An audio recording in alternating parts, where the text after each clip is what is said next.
ঢাকায় শাহ আলী মাজার প্রাঙ্গণে আগত জিয়ারতকারীদের উপর হামলা নিয়ে সারা দেশে বেশ আলোচনা সমালোচনার ঝড় বইছে। সে ব্যাপারে আপনার প্রতিক্রিয়া কি? দেখুন, এদেশে জামাত শিবিরের নেতৃত্বে মিরপুরের শাহ আলী মাজারে হামলা করা হয়েছে। এটা নিয়ে দু চারটি কথা বলতে চাই। জীবনে কি এই দেশের মধ্যে কেউ মাজার ভাঙছে? এই 2 বছরের পরে 2 বছরের ভিতরে 70 ইউনূসের আমলে এই মাজারগুলো ভাঙছে। এ যাতে ফলাইতো না পারে। শাহ আলী মাজার ভাঙচুর হয়েছে, জামাত শিবিররা ভাঙচুর করেছে। এদেশে মাজার থাকতে দিবে না আল্লাহর ওলির। একমাত্র তাহিরি হুজুর সাহেবই প্রতিবাদ করেছে। আসসালামু আলাইকুম। আমি প্রশ্ন দেখাবো মাজার ভাঙ্গা ইস্যুকে কেন্দ্র করে এবার ফেসে গেলেন গিয়াসউদ্দিন তাহিরি হুজুর। যাত্রা দেখলে অবাক হয়ে যাবেন।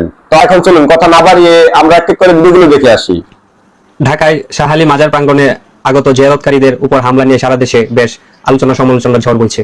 সে ব্যাপারে আপনার প্রতিক্রিয়া কি? দেখুন, এদেশে ইসলাম এনেছেন আল্লাহর ওলিগণ। আল্লাহর মাজার জিয়ারতের যে পরিক্রমা, সেটা কিন্তু দীর্ঘদিন ধরে চলে আসছে। আল্লাহর ওলির মাজার জিয়ারত করা, কবর জিয়ারত করা, সাধারণ মানুষ সাধারণ কবর জিয়ারত করা সুন্নত। তো আল্লাহর ওলির মাজার জিয়ারত করতে তো কোনো আপত্তি নাই। তা আমরা দেখেছি, দেশবাসী দেখেছে, গত রাত্রে জিয়ারতকারীদের উপরে লাঠি চার্জ করা হয়েছে, রক্তাক্ত করা হয়েছে এবং বিভিন্ন উপাদান ভাঙচুর করা হয়েছে। আবারও দীর্ঘদিন ধরে এই গত 2-2.5 বছরে প্রায় শতাধিক মাজারে আক্রমণ করা হয়েছে। সেই আক্রমণের জায়গায় আবারও শাহ আলীর মাজার, প্রখ্যাত ওলিয়া কামেলের মাজার যুক্ত হলো।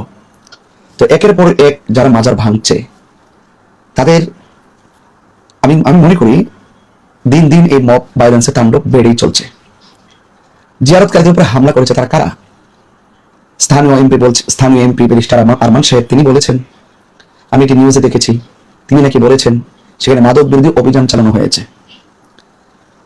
আবার সেখানে পুলিশ প্রশাসন বলছেন সেখানে কোনো হতাহতের ঘটনা ঘটেনি। আমি দুইটা বিশ্লেষণ মানুষের সামনে তুলে ধরবো।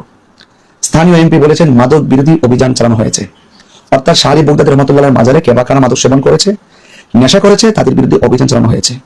আমি দেশবাসীর কাছে প্রশ্ন রাখতে চাই, আমাদের ব্যারিস্টার আরমান এমপি সাহেব যে বলল যে সেখানে মাদক বিরোধী অভিযান চালানো হয়েছে, আপনারা কি সেই অভিযান যারা চালিয়েছেন তাদের মধ্যে কি পুলিশ প্রশাসন দেখেছেন? পুলিশ প্রশাসনের টিম কি দেখেছেন? এবং পুলিশ প্রশাসনের গাড়ি বহর কি সেখানে ছিল? তো তিনি কিভাবে বললেন যে মাদক বিরোধী অভিযান চালানো হয়েছে? আর পুলিশ যদি না থাকে, 70-80 জন ছেলে ফেলে যারা আক্রমণ করেছে, এটা তো ফেসবুকে যারা আঘাত করছে, যারা ভাঙচুর করছে, এটা তো ফেসবুকে দৃশ্যমান। তো সেখানে সাধারণ পাবলিক যারা ভাঙচুর করলো। তো আমার প্রশ্ন হলো, যদি কোথাও মাদক সেবন হয়, অথবা রাষ্ট্রবিরোধী কোনো কার্যক্রম পরিচালিত হয়, অথবা ধর্মদ্রোহী কোনো কাজ হয়, যদি কোনো অভিযান চালাতে হয়, আমাদের প্রশাসন চালাবে, প্রশাসনের লোক সেখানে যাবে। এদের স্থানীয় এমপি যদি ওপেন মব ভায়োলেন্সের তাণ্ডব লীলাটি আল্লাহর ওলির মাজারে আক্রমণকারীদেরকে সেভ করতে গিয়ে তিনি যদি মন ধরা বলে দেন মাদক বিরোধী অভিযান চালানো হয়েছিল, আমার তো মনে হয় মব ভায়োলেন্সকে তিনি আরো উস্কিয়ে দিয়েছেন। একের পর এক আল্লাহর ওলির মাজারকে আক্রমণ করা হচ্ছে। আবার প্রশাসনের কথা যদি আমি বিশ্লেষণ করি, প্রশাসন বলেছেন সেখানে কোনো হতাহতের ঘটনা ঘটেনি। এই যে লাঠি দিয়ে আঘাত করলে এগুলো ফেসবুকে দৃশ্যমান। তো সেখানে কোনো আঘাত, কোনো লাঠি সেখানে কোনো আঘাত হয়নি, হতাহতের ঘটনা ঘটেনি, কোনো মারামারি হয়নি। এত বড় দৃশ্যমান এই জিয়ারতকারীদের উপরে আক্রমণ করার পরও প্রশাসন কিভাবে বলে যে এখানে হতাহতের ঘটনা ঘটেনি? আচ্ছা বলুন, দেশের দায়িত্বই আসলো কার কাছে? প্রশাসনই বা কি করে? এইভাবে যদি দায়িত্বশীল ব্যক্তিগুলোর দায়িত্বহীন আচরণ করেন, তাহলে তো আপনারা এক শ্রেণীর মানুষকে আল্লাহর ওলিদের বিরুদ্ধে অবস্থান নিয়ে জিয়ারতকারীদেরকে মব ভায়োলেন্সে অ্যাটাকিং করার প্রসেস আপনারা করে দিলেন। তো আজকে আল্লাহ না করুক, আপনারা জানেন এই দেশে 70% আল্লাহর ওলিদের ভক্ত তরিকাপন্থী মানুষ, যারা এখানে আক্রমণ করতে গিয়েছে। এখন সকল জিয়ারতকারীদের একত্রিত হয়ে যদি উল্টাবার তাদেরকে আক্রমণ করে, তখন আপনারা হয়তো মামলার প্রক্রিয়া নেবেন।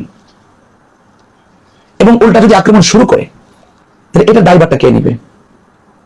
যদি প্রশাসন থেকে যদি কড়া নজরদারি না থাকে, স্থানীয় প্রতিনিধি যদি সত্যকে আড়াল করতে গিয়ে মিথ্যার আশ্রয় গ্রহণ করে, তাহলে আমরা এই দেশের মানুষ কার উপরে ভরসা করবে? তবে আমি এতটুকু বলবো, একের পর এক প্রায় শতাধিক মাজারের উপরে আক্রমণ করা হয়েছে, কবর থেকে লাশ তুলে আগুন দিয়ে পুড়িয়ে দেওয়া হয়েছে, বিভিন্ন অভিযোগ তুলে মানুষকে মেরে ফেলা হয়েছে। তো এইভাবে যারা একের পর এক অন্যায়গুলো করছে, এভাবে কি চলতে থাকবে? তবে আমি এখানে একটু বলতে চাই, যারা আল্লাহর ওলিকে ভালোবাসেন, সত্যিকার দেশকে ভালোবাসেন, ধর্মকে ভালোবাসেন সকল অপশক্তির বিরুদ্ধে, আল্লাহর ওলিদের দুশমনদের বিরুদ্ধে সকল তরিকাপন্থীদেরকে ঐক্যবদ্ধ হতে হবে। সকলকে মাজার সুরক্ষায় প্রতিরোধ কমিটি গঠন করতে হবে। আজকে মাজারে মাদক সেবন হয়, অপবাদ দেওয়া হয়, এগুলো বিচ্ছিন্ন বিষয় থাকতে পারে। যেখানে কোরআন পড়ানো হয়, যেখানে হাদিসের চর্চা হয়, সেই জায়গার ভিতরে তো অপ্রীতিকর অনেক ঘটনা ঘটে।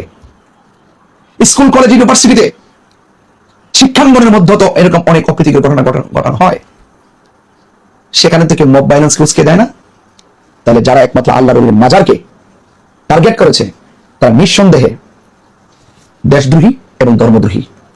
দেশদ্রোহী এবং ধর্মদ্রোহীদের বিরুদ্ধে দেশের আইন লাগবে। সচেতন মানুষকে, সচেতন নাগরিককে ঐক্যবদ্ধ হতে হবে। এবং আগামীতে যারাই কোন আল্লাহর ওলির মাজারকে ভাঙতে আসবে এবং জিয়ারতকারীদের উপরে আক্রমণ করতে আসবে, আপনারা সকলে ঐক্যবদ্ধভাবে তাদের দাঁত ভাঙা জবাব দিবেন। আমরা মাদকের বিরুদ্ধে জিরো টলারেন্স ঘোষণা করি এবং আল্লাহর ওলির মাজারকে রক্ষার ক্ষেত্রে আমরা জিরো টলারেন্স ঘোষণা করি। মাজারকে সুরক্ষা করতে হবে, অপশক্তির বিপরীতে রুখে দাঁড়াতে হবে। এবং যারা প্রখ্যাত ওলিয়া কামেল শাহ আলী বাগদাদী রহমাতুল্লাহের মাজারে জিয়ারতকারীদের উপর আক্রমণ করেছেন, তাদের দৃষ্টান্তমূলক শাস্তির দাবি করে মাজারে যে ধারাবাহিক হামলা চলছে তা এখনো থেমে নেই। এটা চলছেই, কতদিন চলবে আমরা জানি না, কারণ এটার বিরুদ্ধে কোনো ব্যবস্থা নেই। এখন কে হামলা করেছে? জামাত শিবিরের নেতৃত্বে মিরপুরের শাহ আলী মাজারে হামলা করা হয়েছে। এটা নিয়ে দু চারটি কথা বলতে চাই। আপনারা ফেসবুকটা ফলো দেবেন আর ইউটিউব চ্যানেলে যারা আছেন প্লিজ সাবস্ক্রাইব করে সঙ্গে থাকবেন। যে বিষয়টি বলতে চাই, আমাদের ফরহাদ মাজার সাহেব কথা বলেছেন, ব্যারিস্টার আরমান জামাতের এমপি তিনি কথা বলেছেন। আবার পত্রপত্রিকায় আমরা দেখেছি যে জামাত শিবিরের নেতৃত্বে মিরপুরের শাহ আলী মাজারে হামলা হয়েছে। জামাত সেটা অস্বীকার করেছে যে আমরা হামলা করিনি।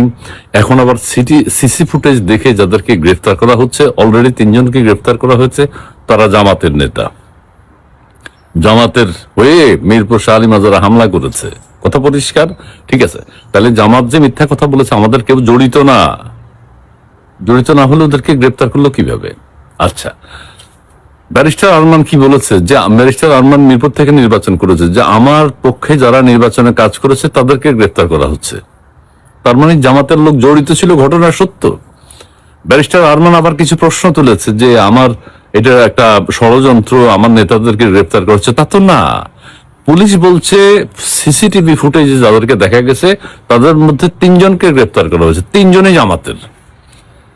ঠিক আছে, তার মানে জামাত সারা বাংলাদেশে অপকর্ম করে বেড়ায়। জামাত হেফাজত কৌমি পন্থী যারা, তারা প্রত্যেকেই বাংলাদেশের যত মাজার ছিল, আরো অন্যান্য স্থানে আমি না গেলাম, শুধু মাজারের কথা বললাম, এরা এটা চায় না। সংস্কৃতি, কালচার, গান বাজনা, মাজারে কিন্তু বাউল গান টান হয়, মানুষ কিন্তু সেটা উপভোগ করে। গ্রামে গঞ্জে সব জায়গায় গ্রামের মানুষের বিনোদনের একটা কেন্দ্র মাজার প্রাঙ্গণগুলো, ইবাদত বন্দেগী করে। পাশাপাশি এই কালচার, অপসংস্কৃতি না, সাংস্কৃতিক ঐতিহ্য যেটা বাংলাদেশের, সেটা ফলো করে তারা। এখন আমাদের ফরহাদ মাজারের বিষয়টা আসি। উনি কি বলেছেন? উনি মাজারপন্থী হয়েও উনি কিন্তু কোনো ভূমিকা রাখতে পারছেন না। উনি চিন্ময়ের পক্ষের, কিন্তু উনি কোনো ভূমিকা রাখতে পারছেন না। উনি আবুল সরকারের পক্ষে, বাউল আবুল সরকার, কিন্তু কোনো ভূমিকা রাখতে পারছেন না। যেভাবে চলার সেভাবে চলছে। আচ্ছা, এখন তিনি কি বলেছেন? যে জামাতের আমিরকে উদ্দেশ্য করে বলেছেন যে আপনারাই সকল অপকর্ম করেন, আপনারাই মাজার ভেঙেছেন, এতদিন পর আমি বুঝলাম। ফরহাদ মাজার সাহেব আবার উনি একজন চিন্তক, উনি একজন মহান ব্যক্তি, উনি এতদিন পরে বুঝেছে। আমরা তো অনেক আগেই বুঝে রয়েছি, আমরা তো আম জনতা ম্যাঙ্গো পিপল। আমরা অনেক আগে, দেশের মানুষ অনেক আগেই বুঝে আছে যে এগুলা জামাত শিবির হেফাজতের কাজ, এরা এগুলা চায় না, এরা এটা ভাঙচুর করবে এবং করছে, কন্টিনিউ করছে, জ্বালিয়ে পুড়িয়ে ছারখার করে দিচ্ছে, কোনো মানুষকে পুড়িয়ে দিয়েছে। উনি এখন জামাতের আমিরকে সতর্ক করলেন যে আপনারা এগুলো কন্ট্রোল করুন। আপনাকে আমি অনেক আগে বলেছিলাম, আপনি আমার সাথে বিতর্কে বসেন, ইসলামে কোথায় গান হারাম, কোথায় কি এগুলো বলেন, আমিও বলি, কিন্তু জামাতের আমির আসে নাই। এখন ফরহাদ মাজার সাহেবকে নিয়ে আমার প্রশ্ন যে আপনি একজন মানুষ, আপনিও দেশটাকে ছারখার করার সুযোগ করে দিলেন। 5ই আগস্ট ঘটিয়েছে আমেরিকা, বাংলাদেশ এখন আমেরিকার নিয়ন্ত্রণে, এটা আপনার মুখ দিয়ে বেরোচ্ছে। আপনি আগেও বলেছেন, 5ই আগস্টের আগে বলেছেন যে আমেরিকা বাংলাদেশে রেজিম পরিবর্তন করবে, সেটাকে আপনি স্বাগত জানিয়েছেন। দুঃখজনক ব্যাপার। ব্যারিস্টার আরমান কিভাবে বলে যাদেরকে গ্রেফতার করা হয়েছে তারা আমার নেতা কর্মী? তার মানে জামাত জড়িত প্রত্যক্ষভাবে। জামাত এখন শক্তিশালী বিরোধী দল, তাদের নেতৃত্বে হয়।